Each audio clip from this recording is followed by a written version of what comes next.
Hello, good evening, and welcome to the Caithness Amateur Dram Antique Society tasting.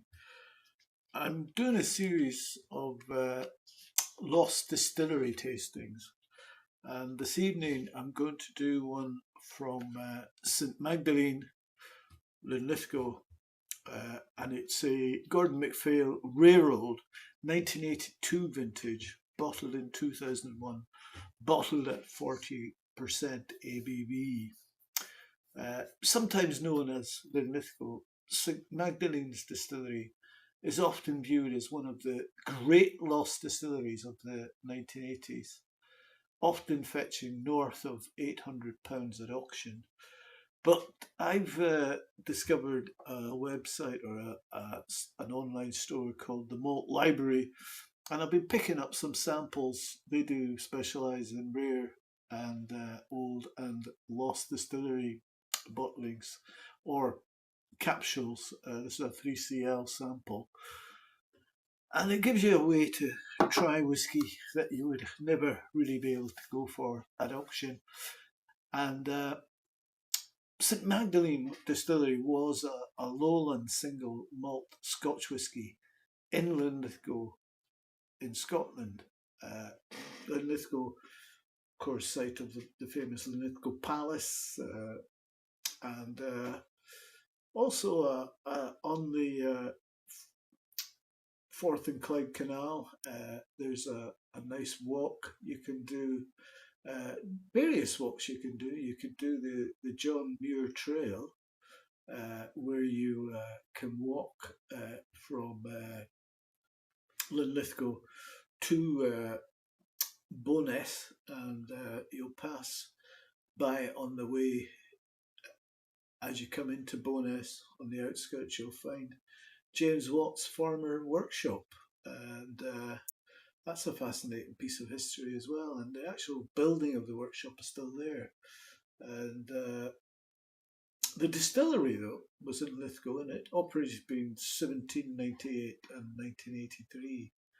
And the former distillery buildings were converted into apartments afterwards. So it was established at least by 1798, and as possibly as early as 1765. And during its early life, it was known as Linlithgow after the town in which it was built, and was originally located at Bonnytown. It moved to the St Magdalene site in 1834 to be close to the Union Canal. Before the distillery existed, the site was home to a leper colony, convent, and hospital at various points in between the 12th century and the distillery's 18th century founding. And it took its name from St Magdalene's Hospital, a lazar house which was once stood upon the site. For most of the 19th century, the distillery was run by the Dawson family, initially by Adam Dawson, who lived from 1747 until 1836. He trained as a maltster and was the youngest son of a sheep farmer from Kippendavie near Dunblane. Adam Dawson and his wife Frances MacPhail had 10 children, including James Dawson, the prominent champion of Aboriginal interests. Another son, John Dawson, who lived from 1796 to 1878, continued the distillery business along with his brother Adam Dawson Jr., who lived from 1793 until 1873.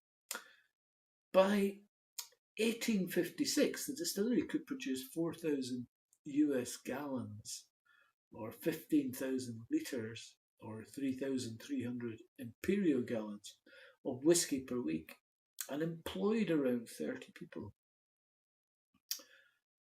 The sale of the distillery to Distillers Company in 1912 was brought about by the untimely death in January 1912 of John Kelly Dawson, the son of Adam Dawson Jr. He died from meningitis at the age of 43. The distillery was then renovated in 1927.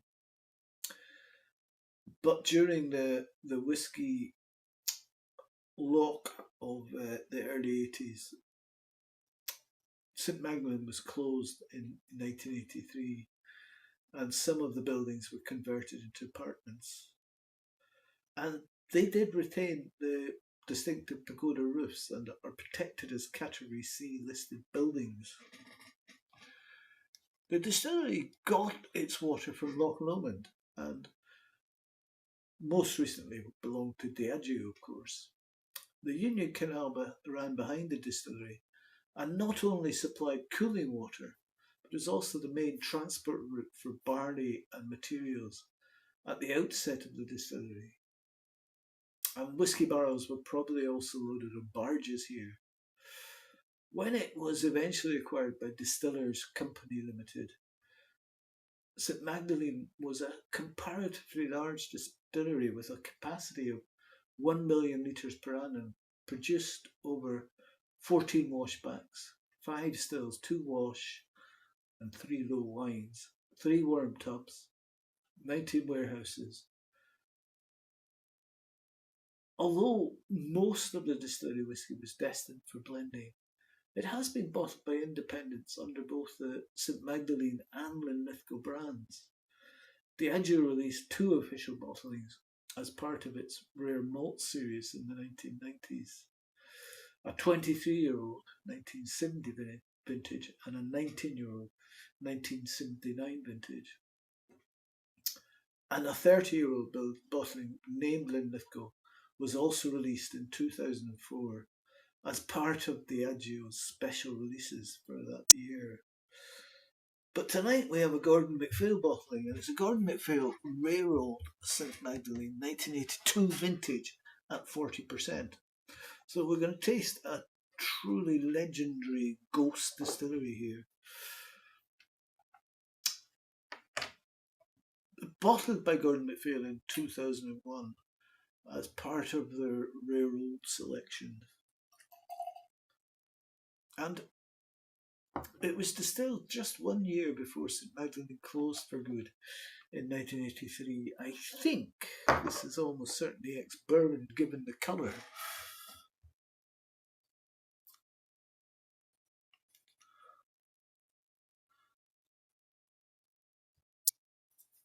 And it has a sort of thin, very thin tide line.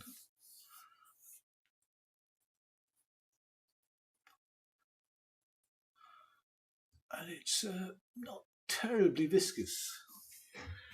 With the malt library samples, you get a tasting card which gives you some tasting notes, and that can be very useful to point you in a direction. And on the nose here, okay, cherry blossom, panna cotta, and pear tart tatin as per the tasting notes. But I'm also getting a touch of haystack, waxy fruits, loose leaf tea, and if you be honest, the near absence of cask influence more than makes up for the lack of wattage in this whisky. And it reveals a magnificent balance on herbs and flowers.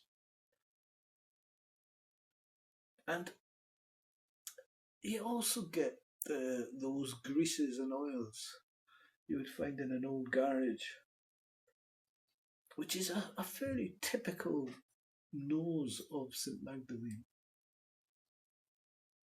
There's a few autumn leaves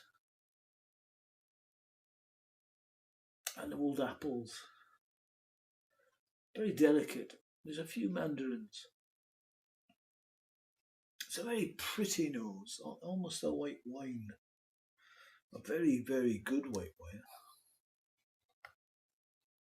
Try the mouth.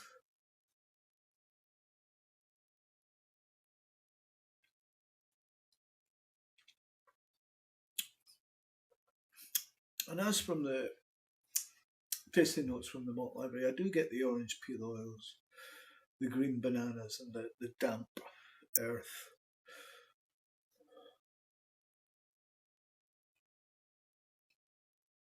But with that, I'm also getting lemon verbena and biscoff. And there's an elegant herbal notes present here. It's rather lovely. You know, it does bring to mind that Campbelltown distillery beginning with an S.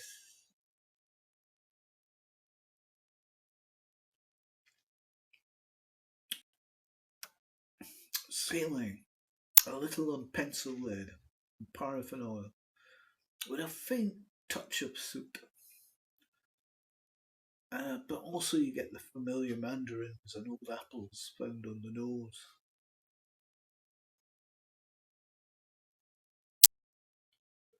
And strikingly, it never nosedives, which is the elegance of the distillate speaking.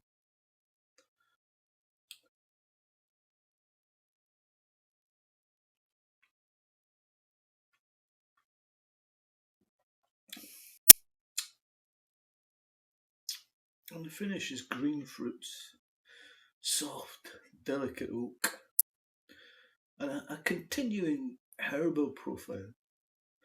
It's not everlasting, but it's always classy, saline, and rather west coast. That Campbelltown distillery springs to mind again. I'm going to try half a mill of water in this.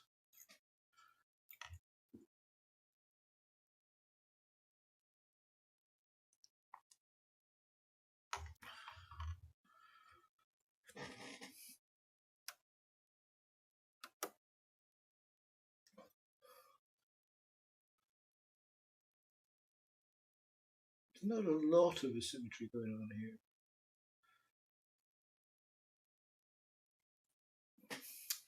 So far, so good though. Let's see what water does to the nose.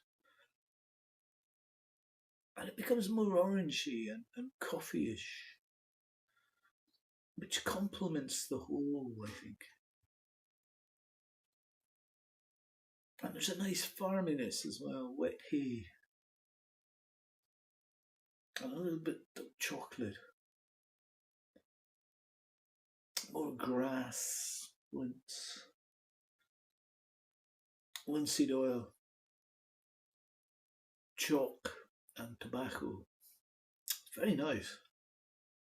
Try them out.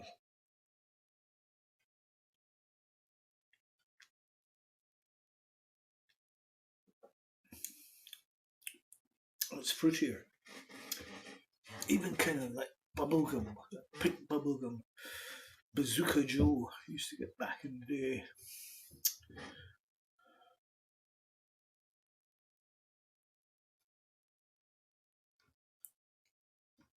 Pomegranates, strawberries, and white chocolate.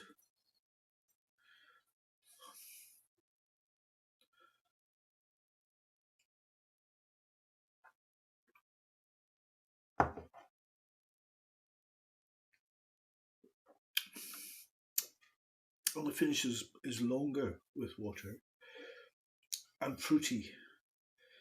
Just a bit more white pepper and a little cinnamon. This is a fantastic whisky with a nose that you could spend the entire evening enjoying. It's magnificent, and just a tad frustrating that we can't get it anymore. A great whisky, never to be seen again. Thank you for listening.